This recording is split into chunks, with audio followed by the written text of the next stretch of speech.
요 프린트는 고등학교 1학년, 2학년 모의고사에 나왔던 것들을 중심으로 해서 문학 작품을 감상하는 것과 그 다음에 개념을 같이 좀 키워나갈 겁니다. 그래서 우선은 여러분들한테 이제 최소한 이 두 작품은 설명을 좀 할 겁니다. 알겠지? 두 작품을 좀 설명을 하고 시간이 좀 되는 케이스에서는 뒤에 소설 같은 경우도 하나를 넣을 거거든요. 그래서 오늘은 두 개를 한번 설명해 보고 여러분들이 이제 어느 정도 잘 이해하는지 이제 그거 한번 판단해 볼 거고, 그 다음에 두 개는 아마 영상으로, 알겠죠? 그렇게 처리를 좀 할 거고요. 우리가 이제 두 달 정도 이제 방학이 남아있는 상태에서 어느 정도를 좀 공부를 할 것이냐라고 했을 때 양적인 측면과 질적인 측면이 동시에 이루어져야 된다라는 부담감은 있어요. 알겠지? 그 다음에 문학작품을 감상하는 것과 개념에 대한 것도 공부를 같이 해야 되는데, 우리가 개념 공부는 앞에서 예습으로 좀 했습니다. 초도감도 같은 경우로. 이해갔지? 그래서 그런 부분들을 바탕으로 해서 실전에 나오는 문제들은 어떤 개념어들이 등장을 하는지 그 이야기를 좀 할 건데요. 우선은 김강섭의 봄, 겨울들판을 거닐며 사계 틀린 따뜻한 달걀 두 가지를 한번 진행을 해보자. 알겠죠? 요거는 선생님 PDF랑 이건 다 보내줄 겁니다. 알아듣겠지? 보내줄 거니까 PDF본하고 패드본 두 개로 한번 나눠서 보내줄 거고, 아이들하고 얘기를 좀 해봤는데 문학을 하다 보니까 필기가 된 상태에서 수업을 진행하는 게 좀 더 낫다고 하는 친구들도 있어서 이제 중요한 거를 여러분들 그냥 간단하게 적어주시고, 뭐 PDF본하고 그 다음에 패드본은 함께 보내줄 거니까 그걸로 활용하셔도 괜찮을 것 같아요. 알아듣겠지? 그렇게 좀 이해해 주시고, 오늘은 첫 시간이니까 뒤에 있는 문제를, 알겠죠? 한 번만 좀 풀어보고 그 다음 이야기를 해볼게. 집에서 많이 공부할 시간이 없어서 학원에서 되도록이면 좀 끝낼 수 있게끔 시키려고 하거든요. 국어학원에 왔을 때 그때 마무리하고 집에서 그냥 간단하게 복습을 할 수 있게. 그래서 요 프린트들을 한 20-30분만 좀 일찍 와서 풀 수 있나? 그렇게 풀고 그냥 수업 듣고 거기서 마무리하고, 그죠? 끝내면 괜찮으니까, 그지? 워낙 양들이 많아지니까. 만약에 안 되는 사람들은 그 전날에 와서 풀어도 상관없긴 하겠지만 그럼 좀 복잡해지니까 여러분들이 시간 된다면 일찍 와서 한번 보시고, 10분만이라도 일찍 와서 지금처럼 훑어보시는 것도 괜찮아. 알아듣겠지? 어차피 예습 자체가 중요하니까. 됐나요? 그렇게 해서 다음 시간부터는 최소한 20분에서 10분 정도 일찍 와서 그냥 훑어보기만 해도 되고. 알겠죠? 5분이어도 되니까. 됐죠? 자, 우선 우리가 문학에 접근할 건데 우선 한번 잠깐 봐. 문제를 한번 보시면 우선은 1번 가지문의 본문에 여기 한번 체크를 한번 해볼게요. 봄이라는 거에 체크를 한번 해봅시다.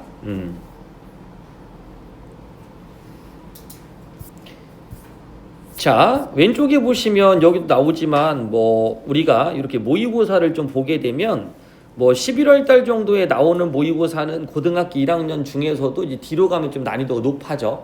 알겠지? 그러니까 3월 달 정도는 약간 좀 쉬운 편이긴 하고, 그러니까 지금 너희들이 처음 접하는 모의고사는 1학년의 끝부분이기 때문에 개념이 내는 활용들도 조금 난이도가 높게 나오기는 해. 알겠지? 그거는 참고를 한번 해주시고, 이걸 내가 왜 얘기하냐면 우선 우리가 이제 봄이라는 걸 보면 이 시의 계절적 배경이 될 수도 있을 거고, 됐죠? 아니면 그 자체가 대상이 될 수도 있을 거거든요. 그러니까 여러분들이 제목을 보게 되면 의식을 좀 한번 해주시면 좀 좋을 것 같아. 그래서 제목을 보고 나면 첫 번째 이런 생각들 한번 해봐. 시에서 가장 중요한 거는 약간 유추적 사고거든요. 됐지? 그러니까 자연의 모습이 있어. 이렇게 어떤 대상의 모습이 있을 거야. 대상의 모습이나 그 특징들이 있을 건데 그 대상의 특징이라든지 그 대상의 속성이라는 게 있겠지, 그지? 그럼 그런 것과 비슷하게 누구도, 그렇지, 인간들도 비슷할 거야 이렇게 생각하는 게 유추적 사고야.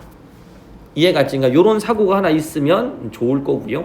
그 다음 두 번째, 또 어떤 생각을 좀 해주면 좋냐면 이런 생각을 해주면 좋겠죠. 이 봄이라는 건 이제 대상이잖아. 이해같이. 그러니까 이게 중심 소재일 가능성이 크고 또는 이게 배경일 가능성도 크겠죠. 그러다 보니까 이 봄천차에는 어떤 비유라든지 어떤 상징이라는 것이 담겨있지 않을까라고 생각을 한번 해보는 거야. 그러고 접근을 하는 거지. 됐죠? 비유나 상징, 특징이나 속성. 인간의 유추 적용. 그 다음 비유나 상징이 있을 거야 라고 생각해보는 것도 괜찮고요. 자, 그 다음에 이제 오른쪽 두 번째 시를 봤더니 허영만 겨울 들판을 거닐며 여긴 또 계절이 뭘로 나왔냐면 겨울이라는 걸로 나왔지. 그지? 제목의 뒤쪽에 보면 겨울 들판을 거닐며 하고서 뒤에 어떤 내용이 생략돼 있잖아. 그지? 그럼 이 부분을 제시문에서 완벽한 문장을 한번 만들어 본다고 생각을 해봐. 알겠지? 제시문이 요 뒤에 이어질 어떤 문장 형성해 본다고 생각하면 그 부분이 주제일 가능성도 커요. 됐죠? 그 다음 또 하나, 겨울 들판을 거닐며 화자가 어떤 행동들을 하고 있죠? 그러니까 화자의 행동은 태도와 관련성이 있어. 이 태도라는 것은 바로 뭐랑 관련이 있다? 그렇죠. 주제의식과도 관련이 있겠지. 그래서 겨울 들판을 걸리면서 무엇을 하고 있는지를 한번 찾아주셔서 뒤쪽에 문장을 한번 연결해 주시면 됐죠? 그 부분에 어떤 걸 찾는 거야? 그렇지. 또 비유나 상징 이런 것들을 찾아주는 거지. 그러면 시의 의미가 풀릴 수 있어요. 자, 이런 방향으로 인식을 해주는데 또 하나는 넘겨서 3번 보기를 바탕으로 가나를 감상한 내용이라고 그랬으니 보기를 바탕했을 때 이 보기를 바탕으로 한다는 게 관점입니다. 관점. 그러니까 가작품과 나작품에 대한 해석의 틀? 뭐 이런 정도 해석하시면 될 것 같아요. 지금 뭐라고요? 해석의 틀. 해석의 틀. 그래서 이 부분은 제시문을 이해하는 데 힌트가 될 수 있는 요소들이 있어. 그 힌트가 될 수 있는 요소를 찾는 거지. 됐죠? 그렇다고 해서 이걸 절대적으로 의지하시면 안 돼요. 알았니? 그럼 보기를 한번 읽어보고 정리를 한번 해봅시다. 시에서 계절은, 이거 계절에 대한 이야기네. 그럼 아까 우리가 확인한 게 뭐였죠? 봄, 또 하나는 겨울 들판을 거닐며. 중요한 요소로 작용하는 경우가 많은데 화자는 계절적 특성에 대한 인식을 바탕으로, 그러니까 계절적 특성이 있을 거야. 그러면 그 계절의 특성들이 봄이면 봄, 겨울이면 겨울로 나타나겠지. 그죠? 그런 특성들이 있을 거고 그것을 인식을 바탕으로 다양한 의미를 이끌어낸다. 그럼 이 시에서 핵심은 뭐야? 그렇지. 요거겠죠. 봄이나 겨울이나 이런 걸 통해서 어떤 의미를 끄집어내는지. 그런데 우리 수능에서나 모의고사에서 다행한 건 뭐냐면 이렇게 추상적인 중심 문장은 밑에 나가면 이렇게 조건처럼 병렬처럼 나열이 돼서 좀 구체화가 됩니다. 됐죠? 그런데 이 구체화도 어떻게 본다면 추상적이야. 그 이유는 이 부분을 뭐에서? 그렇지. 시에서 찾아야 되기 때문에 이 시가 좀 더 구체화되어서 나타나겠지. 이해 갔죠? 네. 그래서 우리 입장에서는 이 단계에 따라서 여러분들 글 읽어줄 필요가 있어. 알겠지? 네. 그래서 좀 전에 이야기한 것처럼 추상이지 추상. 네.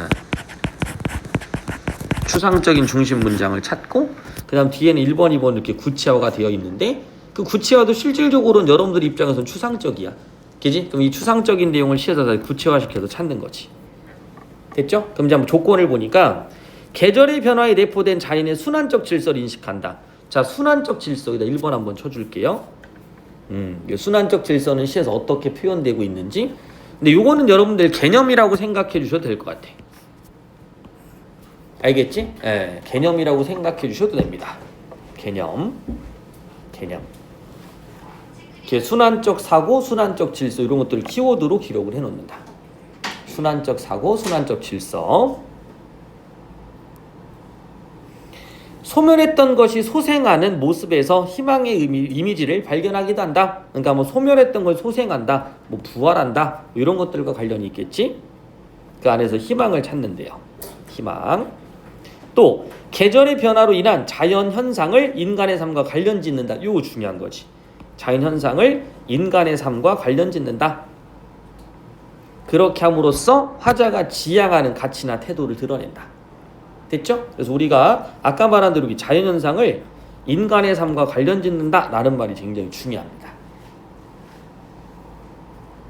이런 부분들은 우리가 뭐 유추적 사고가 될 수도 있겠고요. 또는 서로 교감하거나 감은 거라는 요런 시들이 나올 수도 있고요. 그 양상은 좀 당연하게 나타날 수도 있겠지.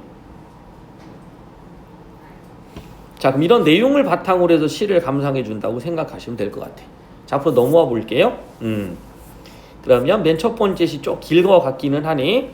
김광섭의 봄이라는 시입니다. 봄. 이제 한번 올라가 봅시다. 우리가 이제 내신처럼 설명을 하긴 할 건데, 그런 내신처럼 설명되는 각 구절들을 여러분들이 하나 이제 해석의 도구로 활용할 수가 있어야 돼. 알아듣겠지? 그러니까 문학적인 워딩을 통해서 여러분들이 이제 그 글을 읽는 어떤 능력들을 키워나간다라고 생각하면 되겠죠. 한번 첫 번째 읽어보자. 얼음을 등에 지고 가는 뜻이니까 비유지. 됐죠? 뜻은 비유야. 그런데 지규 같은 경우는 옆에 내가 초록색으로 써놨던 건 사고입니다. 원관념과 보조관념이 직접적으로 짝을 이뤄서 완결이 된단 말이야. 은유법도 마찬가지고. 그러다 보니까 얼음을 등에 지고 가는 듯 봄은 멀다라고 나왔지. 그치? 그 대상을 딱 찾아보니 멀다라는 것을 구체화시킨 게 바로 뭐냐면 얼음을 등에 지고 가는 것 같다. 됐나? 그럼 여기서는 뭐만 이해하면 돼? 그렇지. 직유법이라는 걸 이해하시고 원관념을 찾아서 서술어까지 존재하니 됐지? 그 의미는 명확해질 수 있겠죠. 됐나요? 그래서 봄은 멀다라는 것을 얼음을 등에 지고 가는 같다. 이렇게. 그럼 아직은 춥다 또는 뭐 더디다, 힘겹다 여러 가지 의미로 해석될 수는 있겠지. 됐죠? 그러니까 여러분들 입장에서는 요거를 중심으로 잡고요. 이해 갔나요? 선택지에 이런 것들이 등장을 한다고 하더라도 충분히 풀 수 있을 것 같아. 됐나? 요거를 먼저 끌어내려고 노력은 하지 말고요. 나중에 선택지를 보고 판단할 수만 있으면 돼. 알았니? 다만 얼음을 등에 지고 가는 듯 봄은 멀다에 이제 포인트가 잡혀 있다라는 건 기억을 해주셔야 되겠지. 이해 갔지? 그러니까 지금 우리는 요거를 뭐 바리바리 써도 괜찮아. 알겠지? 근데 중요한 건 뭐냐면 이게 기억이 안 난다고 하더라도 그냥 읽어서 요 라인만 묶어놓는 거야. 어차피 선택지 보고 판단하면 되는 거니까. 무슨 말인지 알겠지? 그죠? 그래서 요런 구절이 하나의 라인으로 묶였다라고 생각하면 될 것 같아. 요만큼이 하나로 묶이는 거지. 좀 복잡하긴 하지만 이렇게 묶어놓을게요. 됐죠? 해석의 틀입니다. 자, 봄은 멀다. 자, 먼저 든 햇빛에 개나리 보실보실 피어서, 이런 것도 어려워하지 말고 뭐 깊게 들어갈 필요도 없겠지만 개나리 보실보실 피었다. 햇빛에. 됐죠? 햇빛에 개나리가 핀 거니까 이 햇빛이 개나리가 보실보실 필게 할 수 있는 거. 그러면 피긴 피는데 어떻게 폈다? 보실보실. 그럼 보실보실 같은 건 뭐야? 음성상징어지. 됐나요? 그럼 이 음성상징어는 왜 썼느냐의 효과를 찾으려면 보통 음성상징어는 이렇게 써볼까요? 부사입니다. 부사. 됐죠? 그래서 서술어랑 많이 묶여.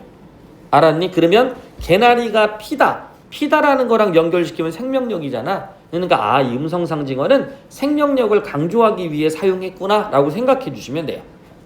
그러면 요때 먼저 든 햇빛 개나리 보실보실이니까 햇빛이 개나리가 피게 만들어주는 거니 햇빛도 당연히 긍정적 이미지가 될 거고, 그러면 이 햇빛은 그렇지 봄하고 연결이 되겠지. 됐나요? 네, 봄 햇빛. 그 다음 요거 해석 잘해봐. 이제 너희들한테 물어볼게. 어려워하지 마. 보실보실 피어서 처음 노란빛에 정이 들었다. 자, 요거 해석합니다. 노란빛에 정이 들었다? 우선은 시각화시킨 건 눈에 보일 것 같고요. 이런 거 시각화는 눈에 보이지. 표현 방식은 그냥 빨간색으로 표시했어. 중요한 게 아니라. 알겠지? 노란빛. 그럼 노란색이라고 표현한 이유는 뭐 때문일까? 그렇지. 보실보실 위에 개나리기 때문에 노란색이라고 표시했을 거고요. 노란빛에 정이 들었다고 표현한 것은 아마 이 햇빛의 모습과 됐지? 이 노란색의 개나리가 됐나요? 서로 뭐가 됐기 때문에 조화됐기 때문에 노란빛이라고 표현 같이 한 것 같아. 이해 갔나요? 정이 들었다라는 것은 바로 화자의 인식이 담긴 거야. 이게 힌트야. 화자의 인식이 담겼다. 그럼 이걸 다른 말로 뭐라고 해주면 될까요? 노란빛에 정이 들었다. 그럼 뒤로 넘어가 봐. 넘어가서 보기를 한번 봐봐요.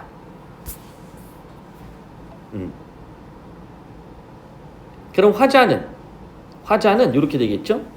계절을 보고 중요한 요소로 작용하는 경우 많은데 계절의 특성에 대한 인식을 바탕으로 됐죠? 다양한 의미를 끄집어내고 있는 거야. 이해 갔나요? 그러면 화자는 지금 자연과 뭐 하고 있는 상태라고 볼 수 있을까? 우리가 이런 것들을 교감한다라는 말을 한번 써볼게. 교감한다. 좀 어렵다 그러면 감흥이란 말을 써볼게요. 감흥한다. 요 두 가지 단어는 잘 기억해 주자. 교감, 그 다음 감흥.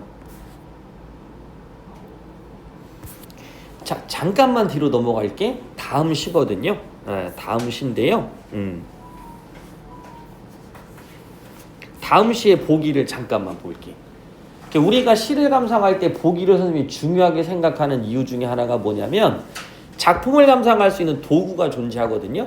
이걸 미리 잠깐 읽어보자. 두 번째 시의 보기인데 자연의 순환 질서의 감응. 자, 감응 표시할게요. 감응하는 화자의 모습을 보여준다. 자, 밑에 한번 잠깐 보자. 감응은 어떤 느낌을 마음이 따라 움직이는 거야. 어떤 느낌이 마음에 따라 움직이는 거야. 이게 감응한다라는 표현을 쓰는 거지. 됐죠? 그럼 앞에서 잠깐 읽었잖아. 우리가 이제 참고로 아까 작품의 지문을 다시 한번 끌어오면 됐죠? 노란 빛에 뭐 된다고요? 정이 든다는 거지. 됐나요? 그럼 이거 뭐 했다라는 뜻이야. 그냥 편하게 이렇게 생각해 주시면 돼. 아, 자연의 모습에 감흥했구나. 이렇게. 됐나요? 자연의 모습에 뒤에 갈까요? 아, 교감하려고 하고 있구나 라고 생각해 주시면 돼요. 알아듣겠지? 됐지? 그래서 이런 말을 쓴다면 그냥 자연 질서에 대한 화자 인식이 드러난다는 정도로 생각하셔도 괜찮아. 됐지? 그러니까 요거를 우리가 너무 현실적인 말로 바꾸려고 노력하기보다는 문학에서 요구하는 걸 생각하면 돼. 그럼 이 사람은 좀 넓게 얘기할게. 자, 노란 꽃. 요 노란 꽃은 뭘 나타낸다? 그렇지. 노란 빛은 개나리를 나타내고 이 개나리는 햇빛을 받아도 보슬보슬해진 거지. 그럼 이건 뭐가 되는 거야? 봄이 되는 거죠. 그러면 앞에서는 봄은 멀다란 이야기라면 정이 들었다라는 거 무슨 뜻이야? 아, 봄이 다가오고 있다라는 것을 감각적으로 느끼고 있다. 이렇게 표현할 수도 있지. 이해 갔지? 봄이 다가오는 것을 감각적으로 느낄 수 있다. 이렇게 해석할 수도 있는 거야. 우리가 해석을 한다라는 것 자체는 나의 용어로 바꿔주는 것도 중요하고 현재의 나의 어떤 심정과 처지에 맞게 시를 해석하는 것도 중요하지만 작가가 시를 어떻게 썼는지 그런 것들에 대한 평론이 있다면 한번 읽으면서 접근하는 것도 괜찮지. 됐죠? 여러 가지 표현해줬습니다. 화자 인식 바로 뭐 했다? 감응했다라고 볼 수도 있고 그 감흥은 어디까지? 그러지 봄까지. 그럼 봄이라는 건 멀었는데 개나리라는 걸 통해서 감각화시켰다라고 볼 수도 있는 거지. 이해 갔죠? 무슨 느낌인지 알겠니? 차츰 지붕이 겨울짐을 부릴 때도 되고 차츰이니까 이 차츰이란 단어는 시간의 흐름을 느낄 수 있는 단어네. 차츰 지붕이 겨울짐을 부릴 때도 되고 집 사이에 쌓은 울타리를 헐 때도 된다. 이렇게 구조가 동일할 땐 이런 생각도 한번 해주자. 구조가 동일하잖아요. 그럼 의미나 이미지가 동일하다고 생각 한번 해주시면 돼. 의미나 이미지가 동일하다. 그래서 해석했을 때는 이만큼을 통으로 묶어서 그냥 해석을 해봐. 통으로 묶어서 해석을 한다면 지붕이 겨울 짐을 부린다. 그 다음에 집 사이에 쌓은 울타리를 헌다. 됐죠? 그럼 어떤 이미지로 보면 돼? 그렇죠. 점점점 봄이 되어가는 느낌. 묵은 것을 좀 털어내는 느낌. 됐죠? 겨울 짐을 부려낸다. 내려놓는다라는 뜻이겠죠? 그러면 우리가 느껴졌다. 봄은 아까 어떻다고 그랬어? 그렇지. 멀다고 그랬었잖아. 됐나요? 근데 차츰 어떻게 된다는 뜻이겠지? 그렇죠. 봄이 다가오고 있다 이런 느낌 같아. 됐나? 뭐 대구법 같은 건 알 수 있고요. 사람들이 그 이야기를 이런 것도 한번 체크할게요. 이건 습관적으로 바꿔놓으세요. 그라는 단어들이 나오면 그가 지시하는 게 무엇인가를 찾는 건 굉장히 중요해. 독해에서는. 알겠죠? 우리가 시에서도 그걸 명확하게 밝혀야 됩니까? 라고 한다고 하더라도 이때는 중요할 수는 있겠지. 사람들이 그 이야기를 가장 먼 데서부터 시작할 때도 온다. 그럼 잘 봐. 사람들이 그 이야기를 가장 먼 데서부터 시작해. 그럼 그 이야기는 바로 뭐냐면 앞에 써놨죠. 봄은 멀다. 봄은 멀다라는 그 이야기를 가장 먼 데서부터 시작했죠. 됐죠? 그래도 봄은 오는 거야. 이 진짜 중요한 거죠. 그런 때도 봄은 온다. 그러니까 이 봄은 그냥 무조건 오는 거야. 이해 갔지? 무조건 온다. 그래서 온다라는 건 현재형. 요 현재형이냐 과거형이냐는 것도 나중에 보기를 통해서 우리가 공부를 한번 해볼 겁니다. 개념어처럼. 현재형을 사용하면 현장감이 느껴진다 정도는 아마 다 알 거고요.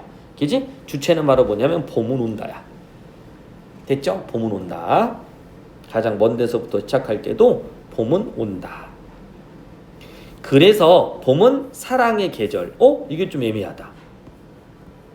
그래서라는 말을 썼는데 그래서 봄은 사랑의 계절이다. 그러면 그래서라는 건 뭔가 인과성이 만들어져야 되는데 인과성을 만들어서 뒤에를 좀 구체적으로 서술을 했던 게 문제지. 쉽게 말하면 봄은 사랑의 계절이다. 봄은 사랑의 계절? 다시 가봐. 봄은 당연히 계절은 계절인데 무슨 계절이야? 사랑의 계절. 요렇게 됐나요? 자, 다른 말로 묶어볼까요? 뭐가 이루어진 거야? 센스 있는 친구들은 빨리 캐치했을 것 같기도 한데 올라가 볼까? 여기서 1, 2, 3번 중에 어디에 해당할까?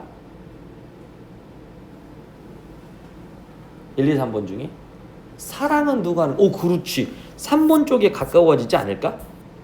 이해 갔나? 그러니까 봄은 사랑의 계절이래. 사랑의 계절? 이걸 3번으로 잡아놓자. 이렇게. 이걸 인간과 연결시킨다고 생각해보자. 그러면 자연의 모습에서부터 인간의 모습과 연결을 시킬 거거든요. 그럼 약간의 사고의 변화는 일어나야 돼. 그 다음 표현 방식은 또 깨알같이 알고는 있어야지.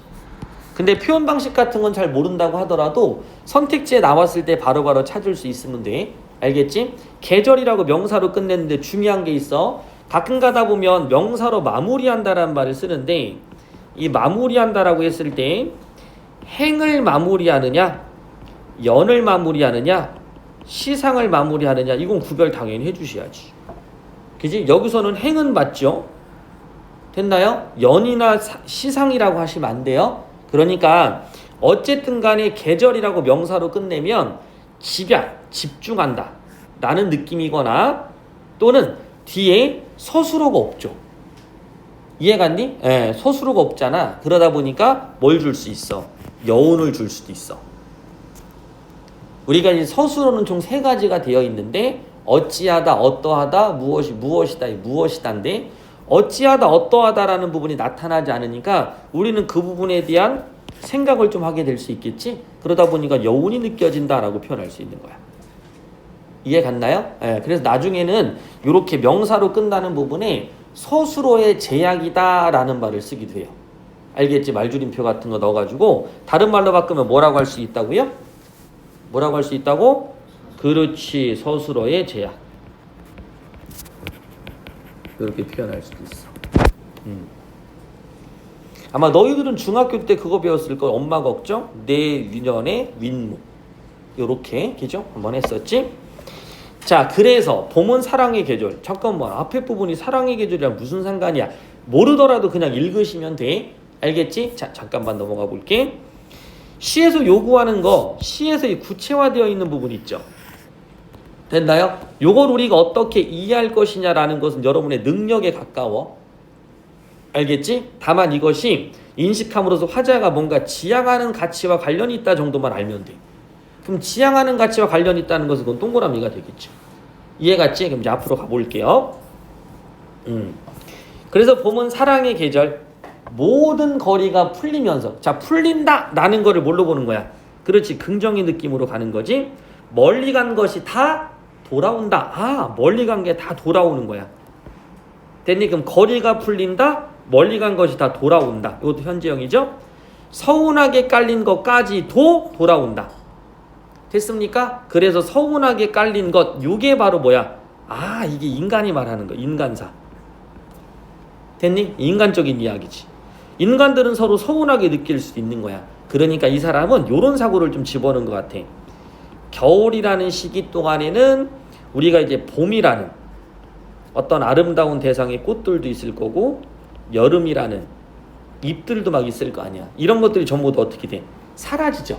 근데 그 사라지는 것을 거리가 생긴다고 표현했던 것 같고 멀리 갔다. 그다음 두 번째 서운하게 갈라진 것이라고 생각했던 것 같아. 됐나요? 근데 그런 것이 봄이 되니까 어떻게 돼? 다시 돌아오는 거지. 그럼 이렇게 된 거네. 여기엔 두 가지의 생각이 담겨 있네. 아, 봄이 되면서 뭐가 되는 거야? 그렇지. 자연물이 소생하는 거지. 그 소생하는 것들이 바로 서운하게 갈라진 것까지도 뭐 되는? 그렇지. 합치가 되는 요런 상태로 본 것 같아. 다 돌아온다고 그랬으니까. 오른쪽에 사고를 읽으면 그냥 요렇게 정리가 된 것 같아요. 거리가 떨어진 정도거든요. 됐나요? 그 떨어진 정도인데 그 거리는 먼 간격을 의미하잖아. 그럼 그 먼 간격이 어떻게 되는 거야? 줄어드는 거야. 이해 갔지? 그러면 사람끼리도 서로 소원하고 서먹했던 거 이렇게 한번 쏠게요. 사람 간의 먼 간격이라고 하면 이런 표현을 쓸 수 있지. 소원하다. 소원한 관계라고 하면 소원하다 이렇게 쓰면 좀 애매하겠다. 소원하다.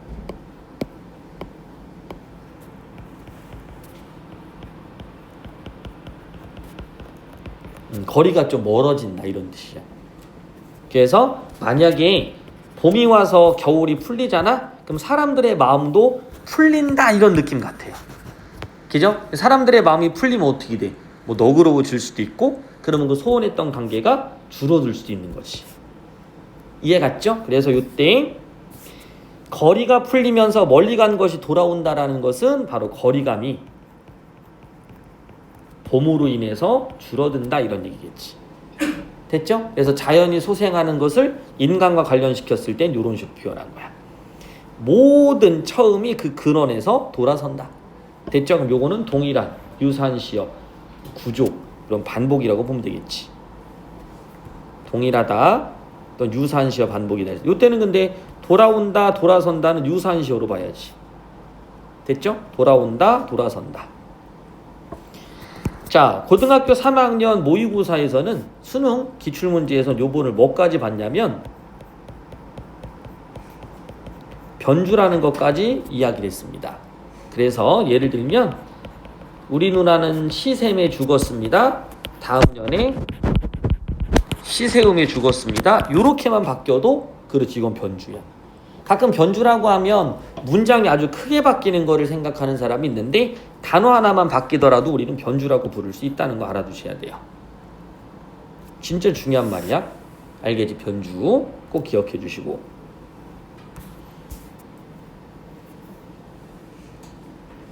나무는 나무로, 꽃은 꽃으로, 버들강아지는 버들강아지로, 사람은 이것도 나왔다. 아까 얘기했던 요 세 번째 이야기. 그죠? 우리가 아까 보면서 사랑이라는 부분을 이렇게 인간적인 거랑 또 묶었었잖아.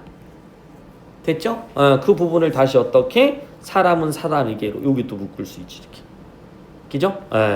나무는 나무로, 꽃은 꽃으로, 버들강아지는 버들가지로, 사람은 사람에게로, 산은 산으로, 죽은 것과 산 것이 서로 돌아서서 그 근원에서 상견례를 이룬다.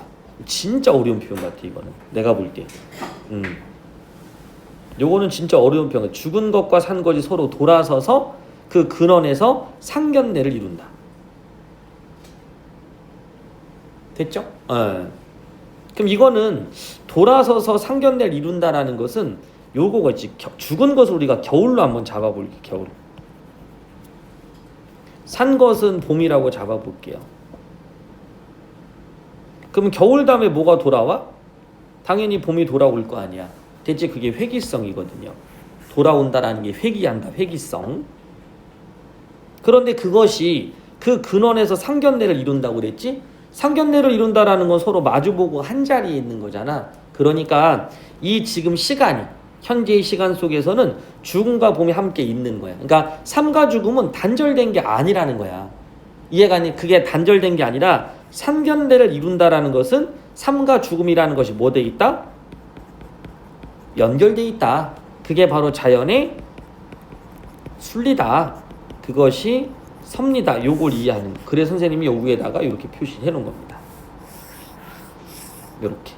그죠? 그래서 죽음과 삶이 단절되고 구분된 것이 아니다. 됐죠? 그것은 서로 뭐 된다? 그렇지. 서로 돌아서 상견례하듯이 마주보고 이렇게 이어져 있다. 이 뜻인 거지. 됐나요? 겨울과 봄이라는 게 쭉 이어져 있는 거야. 상견례를 이룬다. 상견례는 누가 하는 거야? 인간이 하는 거지. 그러니까 여기서는 뭐 의인법이라고 해도 괜찮겠지. 꽃은 짧은 가을에 어디쯤 갔다가 뭐 단풍같이 이렇게 꽃이 다 지는 거니까 어디쯤 갔다가 노루 꼬리만큼 길어지는 봄해를 따라. 자, 노루 꼬리만큼 이거 조심해야 돼. 노루 꼬리만큼 길다가 아니야. 노리 꼬루만큼 길어지는 해. 그러면 그 길어지는 해가 어떻다? 그렇지. 노리 꼬루만큼 길어진다. 노루 꼬리가 되게 짧아. 알았니? 그래서 이 짧은 것을 시간을 바로 시각화시켜 놓은 거야. 요거는 워룬이란 작품에도 나오거든요. 예, 워룬의 작품 표현이 더 끝장나요. 워룬이란 작품의 표현이 어떻게 되어 있냐면 요렇게 되어 있어. 요걸 한번 써볼게. 꼴깍. 근데 앞에 쉼표를 또 딱 씁니다. 이렇게. 꼴깍. 됐나요? 꼴깍에 딱 집중하게 만드는 꼴깍. 꼴깍 넘어가는 건 그냥 꿀떡 넘어가는 거죠. 조그맣게. 노루꼬리 해가 지면. 됐죠? 꼴깍 노루꼬리가 진다. 그럼 꼴깍이라는 건 어떻게 된다? 그렇지. 노루꼬리가 진다라는 소설어로 느낄 거야. 됐나요? 지면이지만 진다. 그럼 서술어랑 부사어랑 연결하는 건 습관화시켜 놓으시고요. 됐니? 그럼 꼴깍이라는 건 바로 뭐야? 진다라는 것을 그렇지. 생동감 있게 표현한 거지. 그럼 진다라는 건 뭐야? 시간의 흐름이겠지. 됐지? 시간의 흐름을 생동감 있게 표현한 거야. 꼴깍 진다. 이제 시 분석할 수 있겠어? 그지? 그러니까 뭐 분석하는 것 자체보다는 시어들을 좀 묶어주면서 개념화시키는 게 중요해. 그래서 너희들이 집에서 다른 거 하지 말고 문제 많이 안 풀고 뭐 숙제 많이 안 낼 테니까 학원에서 좀 끝내놓고 이런 것들을 좀 복습만 해놔, 정리만 해놔. 이런 식으로 표현 방식들을. 알겠죠? 꼴깍 진다. 근데 어떤 애냐면 노루꼬리해. 이렇게 또 알아둬야 돼. 노루꼬리해.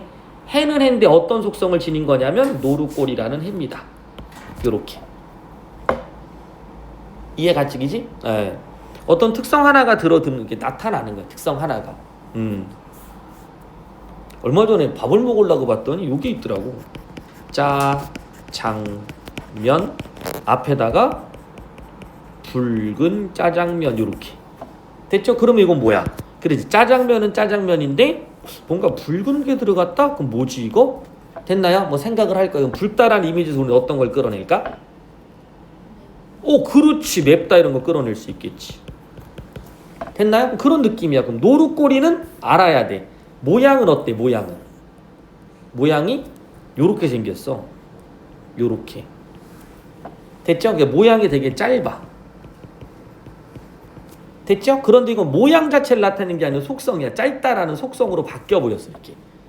됐나요? 노루꼬리라는 건 짧다. 됐죠? 짧다.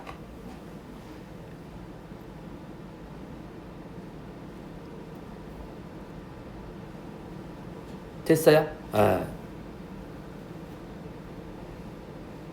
그래서 여기 나와 있는 요 같은 표현이 노루 꼬리만큼 길어진다는 얘기는 아주 조금씩 길어지는 거야. 한 번에 확이 아니야. 천천히.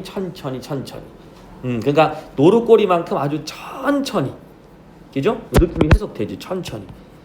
그러니까 우리가 이렇게 천천히라는 단어를 쓸 수 없지만 요게 어떨 때 우리가 맞출 수 있으면 된다? 목적은 이거야.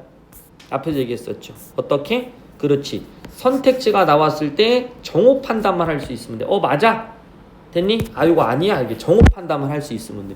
이거까지 끄집어내지 않아도 상관은 없단 말이야. 이해 갔나요? 근데 이런 표현들을 자꾸 늘려가면서 이런 걸 인식하면 좋겠지. 됐죠? 그래서 노루 꼬리만큼 아주 작지만 그래도 길어지는 봄을 가. 됐나? 자, 여기에 화자의 정서는 뭘까? 맞춰보세요. 그렇지. 자, 어디에 해당해? 조금씩 막 길어지고 있어. 햇볕도 조금씩 더 길어질 거고. 그러면 생명력도 조금씩 늘어날 거고. 그럼 뭘 발견하는 걸까? 그렇지. 이런 거 발견할 수 있다고 할 수 있겠지. 그지? 이런 사고를 물어보는 문제가 바로 요 유형이야. 3번 유형. 알겠지? 요런 문제를 물어보는 게 3번 유형이니까 여러분들은 이 3번 유형 푸는 연습을 진짜 잘해 주셔야 돼. 알겠지? 그래서 내신에 가서 우리 내신에서 목적은 이거야. 기역, 니은, 디귿, 리을, 미음 해놓고 다음 중 맞는 것의 개수는 1개냐 5개냐 이거 물어볼 때 이런 문제는 쉬워. 기역, 니은, 디귿 해놓고 또는 뭐 기역, 니은 그 다음에 뭐 니은, 디귿 이렇게 나오면 좀 쉬워. 근데 어떤 문제는 또 이렇게 낸다. 기역, 니은, 디귿 요럴 때는 진짜 정확도가 필요하거든. 알아듣겠지? 그래서 우리는 요런 작품들을 좀 읽어나가면서 보기에 나와 있는 개념들을 조금 정확하게 잡을 필요가 있다. 알겠지? 그래서 문제 푸는 방식은 좀 이따 다시 한번 얘기를 해줄게요. 알겠죠? 네, 자, 앞으로 다시 갈게. 자, 길어지는 봄을 해를 따라 이것도 뭐 길어지는 그죠? 길어지는 거니까 자연의 섭리겠지, 그지? 길어진다라고 표현하는 몇 천리나 와서 오늘의 어느 주변에서 찬란한 꽃밭을 이루는가 설이죠, 설이. 그럼 이건 설이적인데 영탄이다 이렇게. 근데 이때 뭐야? 시간과 공간이 함께 다 변하고 있죠. 몇 천리나 와서 오늘의 어느 주변에서 찬란한 꽃밭을 이룬다. 찬란한 꽃밭도 시각이라고 하셔도 돼요. 찬란한 나중에 또 공감각 할 때 나올 거야.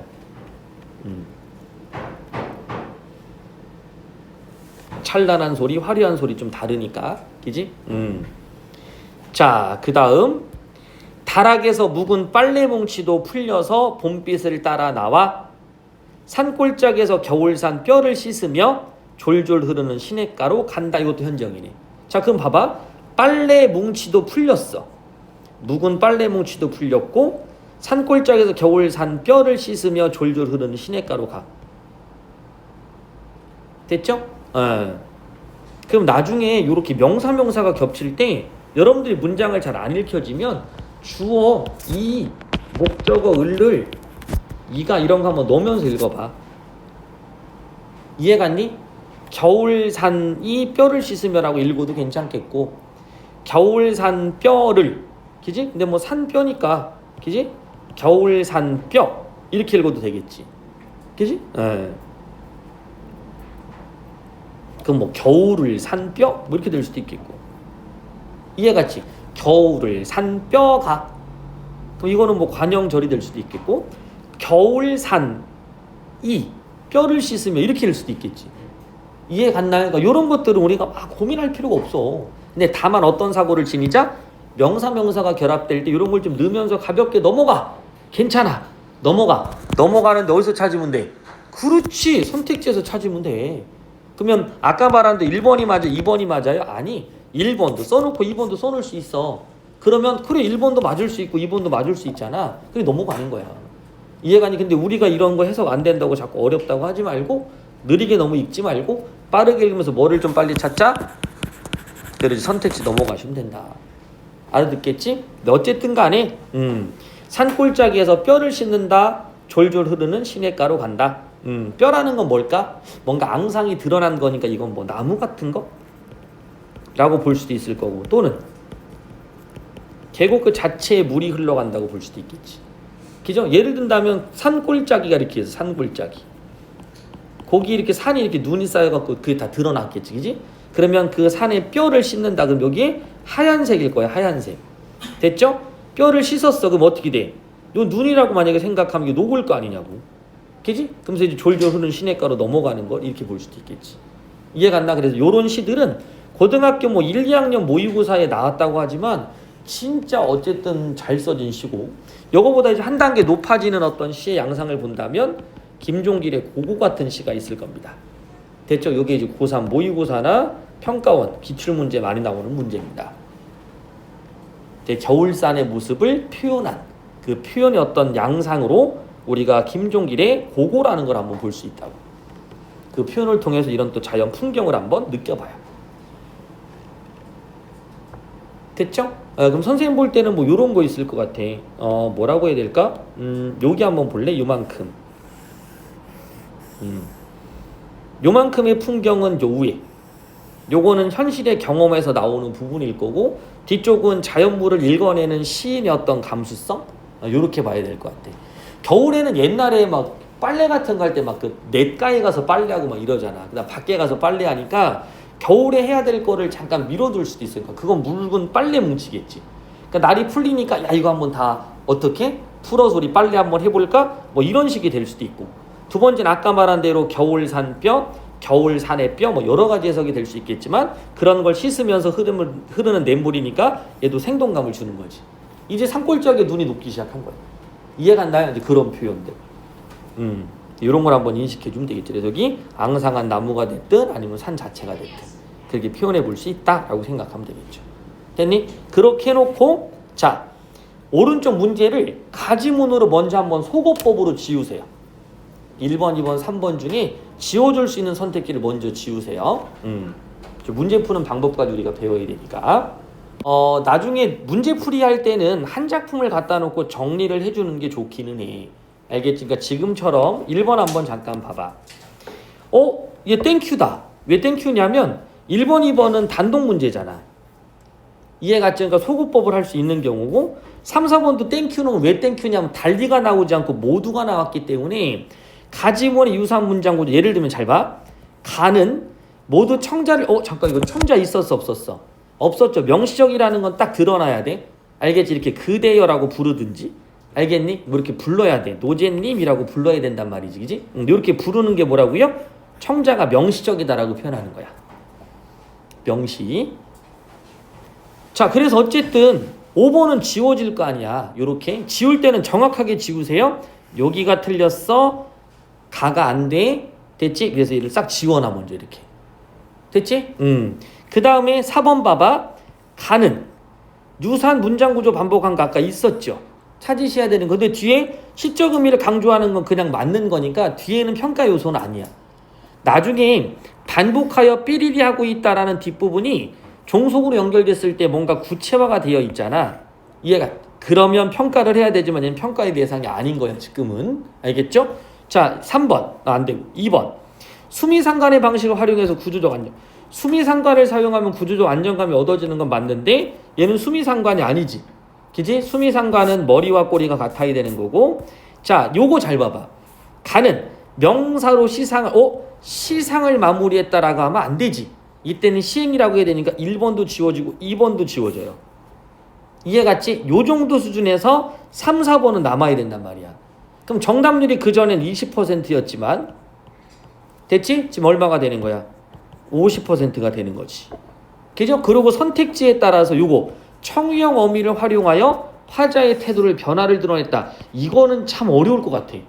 변화가 드러나는데 요거는 문장 구조만 찾으면 되는 거니까 얘는 그냥 단순 서치. 그죠? 근데 얘는 어때야 돼? 이렇게 해서 태도가 변했는지도 뭘 해야 돼? 평가가 플러스 돼 있죠. 됐나? 이건 플러스 알파인 거예요. 플러스 알파. 돼? 그러니까 여러분들이 더 쉽게 찾을 수 있는 건 뭐라는 거지? 4번을 더 쉽게 찾을 수 있지. 이러면 선생님이 생각했을 때는 이 퍼센트가 이해가 좀 더 올라간다고 생각이 들어요. 이해갔죠? 예를 들면 여기는 어떤 느낌이냐면 직유법을 찾아라. 요런 느낌인 거고. 됐죠? 위쪽 같은 경우는 어조의 변화를 통해 화자가 지향하려는 세계를 이렇게 표현하는 거랑 같다라는 거지. 됐죠? 그래서 아마 4번은 좀 빠르게 골라낼 수 있을 것 같기도 해. 딱 봐도 나오잖아 이렇게. 있어 없어? 있지. 그러니까 이런 건 너무 쉬운 거 이렇게. 그러니까 얘네들은 시간을 좀 빨리 풀 수 있어야 되는 거지. 가능했지? 그지? 1번 다 맞았죠? 맞았지? 괜찮아. 소고하니까 답이 나오는 거잖아. 가만 갖고 소고만 했다고? 잘했어요. 근데 아까 내가 한번 3번까지 요 읽을 시간을 줬었기 때문에 된 줄 알았지. 괜찮아. 소고 1, 2, 4, 5번 이렇게 해놓으면 괜찮아. 3, 4번만 남겨놓으면. 그 다음 기억만 갖고 해도 괜찮은데 이런 게 좀 복잡하다면 기억연이 묶여있는 경우 있죠. 요런 거는 맨 뒤로 넘기셔도 괜찮아. 그러니까 나중에 공통점 문제가 이런 패턴으로 나오면 먼저 푸는 것도 괜찮은데 1번부터 5번까지 뭐 가는 나와 달리, 가나는 다와 달리, 뭐 나다는 가와 달리 이런 거 나오면 맨 뒤로 푸셔도 돼요. 알겠지? 그러니까 이런 문제들 같은 경우는 어디로 돌려도 된다? 맨 뒤로 돌려도 상관없다. 이해갔지? 그런데 기억만 갖고 속어를 한번 해보는 연습을 해볼까? 기억이 개나리 아니었나? 너무 복잡하구나. 개나리. 됐죠? 개나리가 있어. 개나리. 그럼 개나리랑 연결해보자. 개나리, 햇빛과 이렇게 읽어야지. 개나리는 햇빛과 뒤로 읽어야 돼. 대비돼요. 나중에 읽을 때 조심하자. 쉼표에 과가 나와 있으면 문장 성분이 동일한 부분까지 끊어놓고 그 뒤에 나와 있는 서술어랑 연결해 주는 거야. 됐지? 자, A에서 쉼표 딱 찍었다. 그럼 뭐 해야 돼? B에서 삐리리 한다. 이렇게 읽어주시는 거야. 이해갔지? 그러면 햇빛과 대비? 대비가 아니었죠? 이땐 대비가 아니라 뭐가 돼야 돼? 그렇지, 굿. 아, 좋은 말 썼어. 요거 조와 조응된다 이렇게 되는 거야. 이해 갔나요? 요 단어도 이제 중요해지는 거지. 그럼 이때 이런 단어를 또 쓴단 말이야. 어떤 단어를 또 쓰게 되냐면 요건 다 적었지? 안 적어놔도 괜찮고요. 요런 말을 쓸 수 있거든. 대응된다. 됐죠? 또는 대비된다. 또는 조응된다. 또는 두 개를 병치했다. 요렇게. 됐나요? 대응과 병치를 두 개를 나란히 뒀는데 그 나란히 둔 것이 대비가 될 수도 있고요. 또는 조응이 될 수도 있는 거야. 조응이 된다라는 건 서로 연결이 되는 부분이고요. 대비가 된다라는 거는 차이가 나타난다는 부분입니다. 1번은 속어 됐을 것 같아. 기억. 그죠? 자, 처음은 됐죠? 기억. 개나리는 처음과 어울려. 그런 외로움? 이건 그냥 틀렸죠. 됐나요? 요거는 요렇게 지워줬어. 자, 보실보실. 자, 이거 숭고한 희생보다는 생명력이 강조되는 거지. 만약에 뒤에 나와 있는 보실보실이 누구를 위해 떠난 모습이라고 한다면, 그지? 이게 누군가를 위해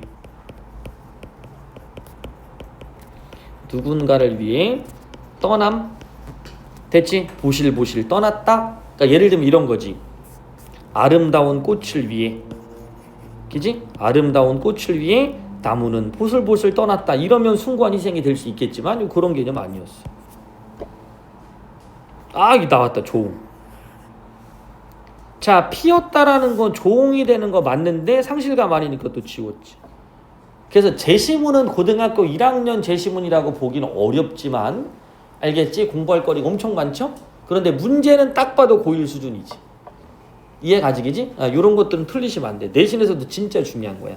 그럼 지금 우리 중요한 단어 또 하나 배웠죠? 이런 게 그래서 개념이 될 수 있다라는 거야. 이런 게. 됐죠? 이런 게 그냥 개념이 되는 거지. 자, 그래서 개념이 나올 수 있는 게 하나가 더 있습니다. 바로 이런 부분들. 어떤 걸 우리가 알고 있어야 되냐면 바로 이 부분이에요. 근원적인 외로움. 근원적 외로움. 이거 어디서 배웠냐면 근원적인 외로움이나 근원적 고독이라는 거 저만치 요시엔 나오는데 원래 저만치랑 연결됐던 요시 혹시 기억하는 사람? 저만치 근원적 외로움.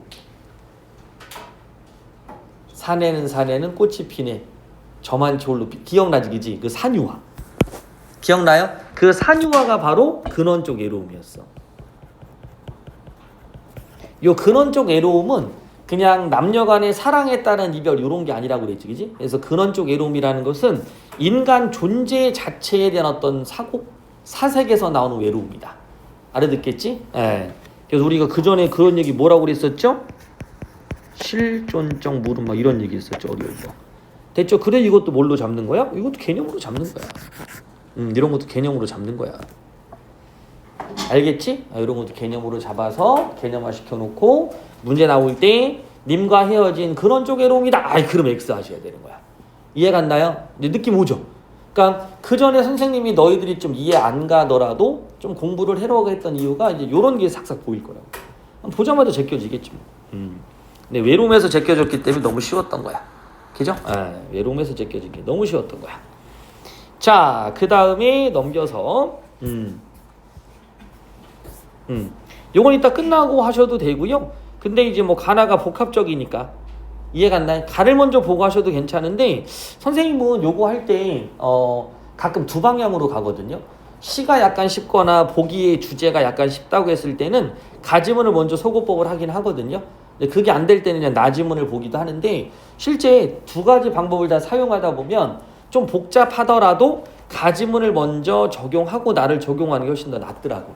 다만 아까 말한 대로 사고 방식이 뭐는 기억하자고 요거 했음을 됐죠? 그러면 이것을 알게 되었다는 것에서 화자가 겨울을 소생의 가능성이 내재된 계절로 인식했다. 그럼 멀리 간 것이 돌아오는 거니까 돌아온다라는 건 소생과 연결되는 거 맞죠? 됐나요? 그렇게 판단 O라고 해주시는 거지. 이거 적절하지 않은 거 고르는 거니까 간호 후보에서 탈락인 거고 뭐 뒤에 나까지 봐야 되니까 정답 체크 못 하는 거지, 그지? 이거 2분의 1만 끝난 거, 2분의 1만. 이렇게. 돼? 네. 자, 그 다음에 2번. 가을에 어디쯤에 갔던 꽃이 봄해를 따라와 꽃밭을 이룬 것에서, 됐죠? 것에서 요 연결이지? 것에서 순환된다. 갔던 것이 돌아오는 건 순환이라고 할 수 있겠다. 이렇게 되겠죠. 됐죠? 네, 그럼 2번도 2분의 1이네. 가에는 묵은 빨래 뭉치가 봄빛을 따라 온다는 것에서 됐죠? 얘는 화자가 변화해서 발견한 희망 이미지를 덧붙여 볼 수 있겠군. 나는 여기에서 됐죠?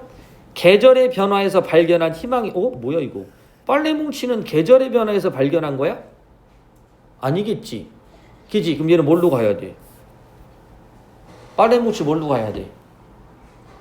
그렇지. 3번으로 와야지. 그러니까 자연현상이 인간의 삶과 영향을 주는 거잖아. 그러니까 겨울에서 봄이 되면 인간의 삶도 뭐야? 그렇지. 묵었던 빨래 뭉치까지 다 풀어지는.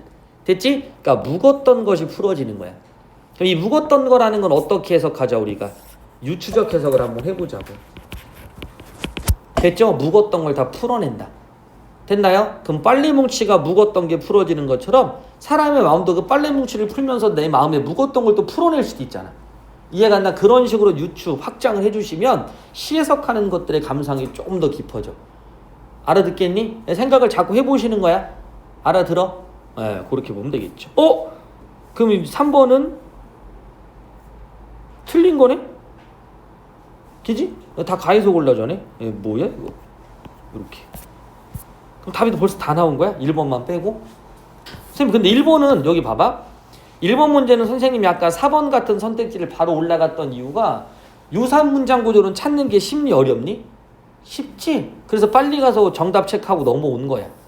됐죠? 근데 모의고사에서는 이런 정도의 능력치도 갖고는 있어야 돼. 그렇다고 나를 읽지 않고 푸나요? 뭐 그렇진 않겠지. 이제 읽고 또 정리를 한번 해보겠지만 이렇게 풀리는 케이스도 있더라 이런 얘기입니다. 그래서 문학에서 시간을 좀 줄일 수 있다면 최대한 좀 줄여주시는데 자 시간을 줄이는데 정답률을 낮추시면 안 돼요. 알았니?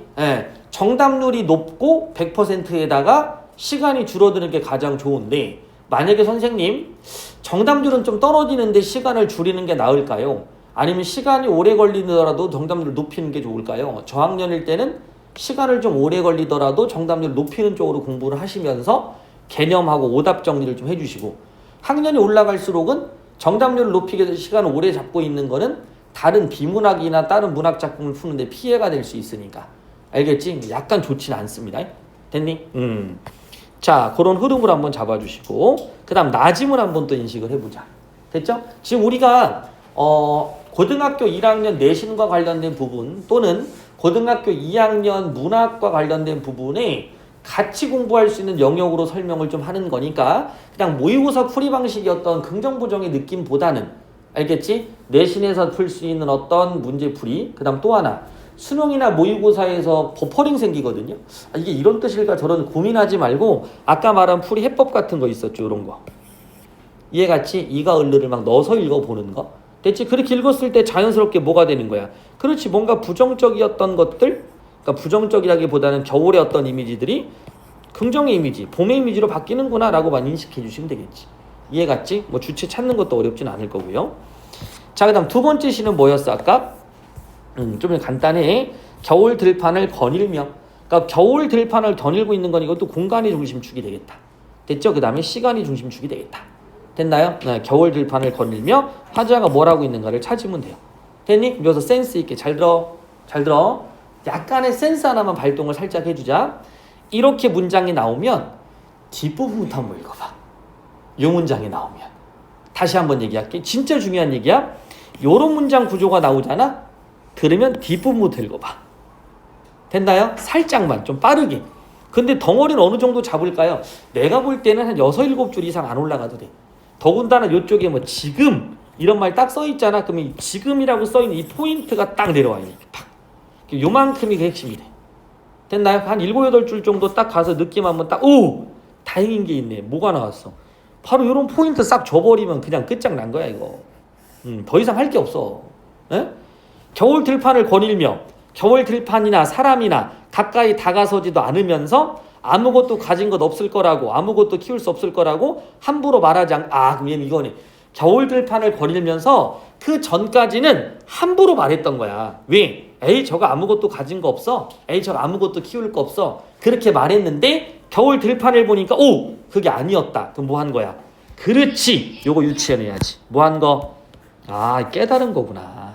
그럼 앞에는 뭐가 나오겠어? 그것을 깨닫게 되는 과정이 나오겠지. 그 변화 양상이 나오겠지. 그 변화를 지키는 그렇지 뭔가 소재나 화자 인식이 나오겠지. 이해갔나? 요렇게 푸는 것도 하나의 방식이라는 거야. 이해갔죠? 요런 것도 키워줘야지. 이게 진짜 중요한 거야. 풀 때. 근데 선생님이 이제 중학교 때 너희들 문학 처음 할 때 이 얘기 왜 안 했냐면 이렇게 해주잖아? 이것들이 숙제 올 때 너무 간단하게 와. 이해가니까 왜 학년이 올라갈 때 지금 고등학교 1학년 애들한테도 이 얘기를 안 해. 왜냐면 걔네들 문학을 처음 배우는 애들이 있거든. 근데 자꾸만 모의고사 풀이법 먼저 자꾸 배우고 있는 거예요. 그러니까 이렇게 배우니까 얘네들의 해석을 자꾸 못하는 거야. 그러니까 낯선 시가 나오면 자꾸 애들이 시간 오래 걸린다고 하고 내신 문제에 문학에다가 문법 집어넣으면 시간 없어도 못 풀었다고 그러고 문학 푸는 것도 오래 걸렸고요. 문법도 오래 걸렸고요. 근데 이게 좀 습관화가 되면 그 다음부터 이제 이런 게 더 중요해지는 거지. 이런 센스 있는 거. 알겠죠? 이런 구조가 나오면 어디서부터 읽는다? 그렇지. 뒤에부터 먼저 하면 살짝 보고 앞으로 넘어온다. 됐니? 그럼 조금 더 쉬워지지. 자, 그럼 우리가 문제풀이 순서 어떻게 됐었니? 자, 가지문의 제목 봤었고요. 나지문의 제목 봤었고요. 그 다음 보기 살짝 읽어봤고요. 그 다음에 가지문 풀면서 가지문 해당하는 문제 봤었고요. 나지문의 제목 봤는데 우와 뭐야 이거. 그렇지. 문장 구조가 뒤에 생략이 돼 있지. 그래서 뒷부분을 먼저 딱 읽었더니 우와 이거 쉬워 이렇게 된 거지. 이해갔나요? 어떤 내용인지 모르겠지만 오 쉬워 이렇게 생각된 거야. 그리고 앞에 읽어주시면 되겠지. 그럼 바로 풀려 이제. 구조가 딱 떨어지잖아. 가까이 다가서기 전에는 아무것도 가진 것 없어 보이는 아무것도 표현할 수 없는 것이 보이는 것처럼 보이는 겨울 들판이었던 거지. 근데 거닐다 보니까 아이고 함부로 말했으면 안 됐구나. 그럼 거닐면서 뭐 한 거야? 깨달은 거니까 다른 말로 바꾸면 그렇지. 겨울 들판을 거닐었던 경험을 통해 깨달음을 얻게 된다. 이렇게 표현할 수도 있겠지. 이해가지? 뭔 말인지 알지? 그지? 느낌 와? 돼? 안 돼? 돼? 오케이. 야 선생님이 우수하면 제자도 우수해야 되는 거 아니야? 선생님이 우수한데 너희 성적은 이렇게 우수수 떨어지고 이러시는 거야. 우수수. 겨울 되니까 또 옥수수가 또 생각나네. 자, 또 봅시다. 사 드시라고 아니면 사준다고? 사달라고? 사주세요 그랬는데 아니면 사주세요? 야 근데 옥수수 팔던 아저씨 그 저기 트럭 서 있는 데다가 무슨 봉박아 놨던데 차 못 세우게. 그 옥수수 아저씨 안 보이던데. 원래 이 시간대 되면 나와야 되는 거 아닌가? 다른 데 계셔? 어디 계셔? 노은역 계셔? 없던데? 내가 옥수수를 엄청 좋아하거든. 옥수수 아니야? 옥수수는 이제 목걸이는 데 걸어놓고 먹거든. 그냥 좋아하는데 안 보이시더라고. 원래 여기 있거나 저쪽에 있었잖아. 계실 때. 그지? 안 계셔가지고 못 사 먹고 있어. 시골 땅에다가 옥수수를 한번 줘볼까 생각 중이야. 그때 내가 수염은 다 나눠줄게. 자, 그럼 보자. 자, 그 다음 뒤에 걸 읽을게. 요런 것도 중요하다. 매운 바람. 이 표현들 알아둬야 돼. 매운 바람. 매운 바람. 이제 교과서가 바뀌어서 이제 우리 교과서 앞에 자화상 같은 거 빠지는데 거기에 이제 이런 표현 나옵니다. 파란 바람.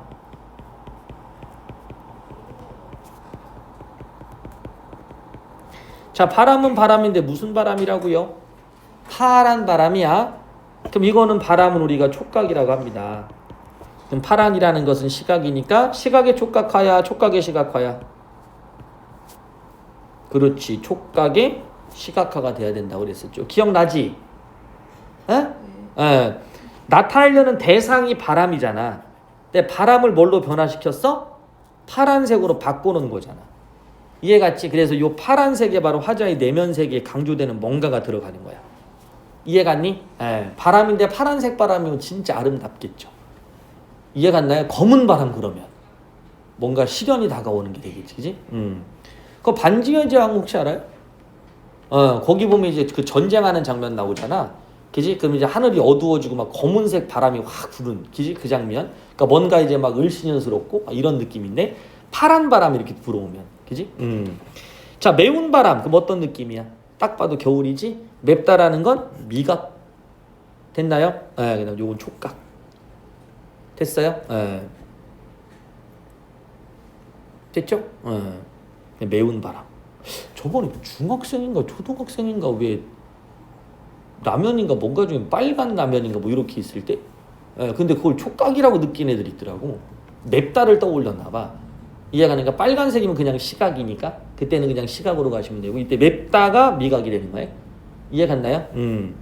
끝자락도 맞을 만치, 예, 맞으면 오히려 더욱 따사로움을 알아. 뭐야 이거.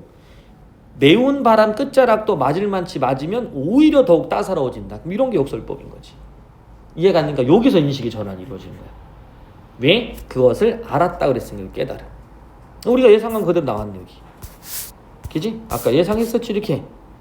됐나요? 여기 나왔다. 벌써 앞에서부터. 쉬운 거지 시간.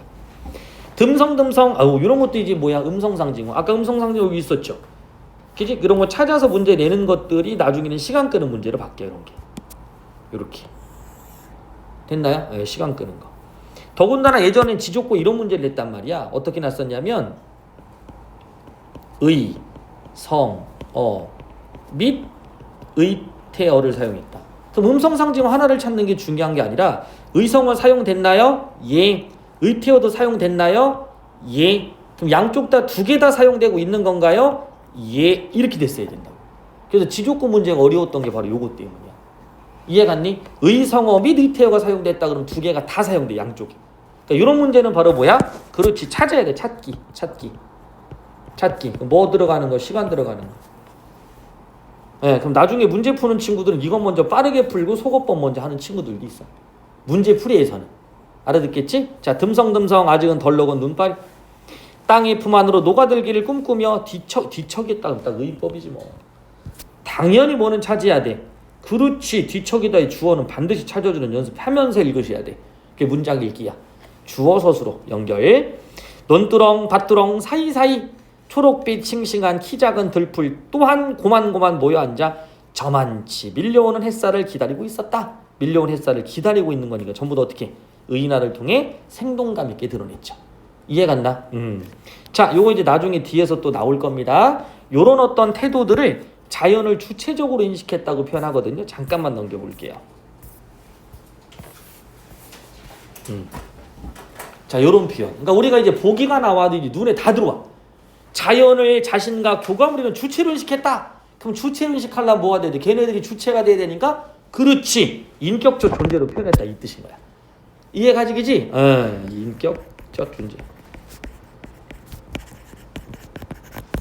얘네들이 주체가 된다라는 거. 다른 말로 바꾸면 이렇게 표현할 수 있지. 의지적 존재. 요거 조심해야지. 의지적 존재.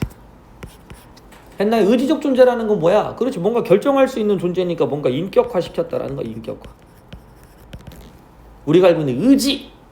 난 요번에 반드시 전교 1등 할 거야. 이런 의지가 아니라 그치? 밥 먹을래 안 먹을래 안 먹어. 이런 의지를 지닌 존재. 알겠지? 이 의지적 존재 이렇게 되는 거죠. 그럼 자연을 자신과 교감을 이루는 주체로 인식했다라 그러면 그 주체니까 걔네들 뭐 하면 돼? 그렇지. 의인화시켜져 있으면 되는 거야. 이해 갔나요? 다시 바뀌지. 그러니까 우리가 이 시를 배우진 않았지만 이 시의 보기들이 다 적용돼 동일해. 별거 없어. 됐나요? 그러니까 별거 없다라는 게 이 시가 별거 없다라는 게 아니라 시들은 대단하잖아. 근데 우리가 문제를 풀기 위한 사고는 별게 없는 거야. 알겠지, 그지? 자, 그 다음. 그래서 얘네들이 전부 다 뭐가 된 거야? 주체처럼 표현한 거지, 주체처럼. 의지적 존재. 돼? 오케이. 자, 신발 아래 질척거리며 달라붙는 흙의 무게가 삶의 무게만큼 힘겨웠지. 보이잖아. 또 뭐가 보여? 그렇지. 자연과 인간을 연결시키는 거지. 그지? 자연을 통해 인간을 연결시키는 뭐 이런 거 아까 얘기했던 3번 같은 느낌이지. 보이죠? 그죠? 에. 여기서만 우리가 알고 있는 아픔이란 아픔은 모두 편히 쉬고 있음도 알았다. 깨달았네 또. 그러니까 자연을 보면서 인간의 모습도 이제 깨달은 거야. 이 겨울 들판이라는 건 맞아. 우리가 봄, 여름, 가을 동안 열심히 살았어. 됐니? 이 겨울엔 아무것도 없는 게 아니야. 이 시간 동안만큼은 아픔도 다 내려놓고 쉬는 기간이었던 거야. 이해가 안 나? 그러니까 뭔가 재생을 위한 준비? 긍정적으로 보이는 거지. 됐나? 야, 아무것도 없었던 게 아니야. 가진 거 없었던 게 아니야. 왜? 그거는 미래를 위한 하나의 준비 시간도 될 수 있었던 그런 아픔도 전부 다 어떻게 모두 쉬고 있는 됐니? 그런 시간이고 공간이었던 거야. 됐니? 겨울 들판을 거닐며 이제 깨달았어. 겨울 들판이나 사람이나 겨울 들판은 자연, 사람, 인간 연결이죠. 가까이 다가서지 않으면서 아무것도 가진 것 없을 거라, 아무것도 키울 수 없을 거라 그렇게 함부로 사람한테 말하지 마. 알겠니? 뭔가 겨울처럼 아무것도 안 가진 거 없고 됐지? 그런 사람처럼 보이더라도 함부로 말하면 안 돼. 이해가 안 돼? 그 사람도 어쩌면 그 아픔을 내려놓고 편히 쉬고 있는 상태일 수도 있다는 거지. 이해가죠? 아주 깊은 깨달음. 그러니까 고등학교 1학년 모의고사에서 풀 수 있는 정도의 어떤 느낌은 받을 수 없어. 감동은. 그지? 그러니까 이런 시들을 우리가 문제풀이로 끝내는 게 중요한 건 아니고요. 이해가 안 돼? 이런 시를 읽어내고 그 다음 시를 감상할 수 있는 것들을 찾아내는. 그래서 고등학교 1학년에 11월 정도로 가면 이런 문제라 시들이 생각보다 많아져. 고등학교 2학년은 더 많아지게 되고, 그럼 비문학도 훨씬 더 어려워지게 되고. 이해갔지? 이런 감상 능력은 좀 어떻게 하자? 한번 조금씩 키워보자. 알아듣겠지? 문제 푸는 건 어때? 많이 어렵진 않죠. 그죠? 그렇게 체크해서 정리해 주시면 될 것 같아요. 뒤에 보기 마무리는 너희들이 하시는 거야. 알겠지? 그 정도 복습은 좀 해주셔야 되겠지. 됐어? 네, 첫 번째 시 마무리했습니다. 됐죠? 그럼 이제 두 번째 거 한번 들어갈게요.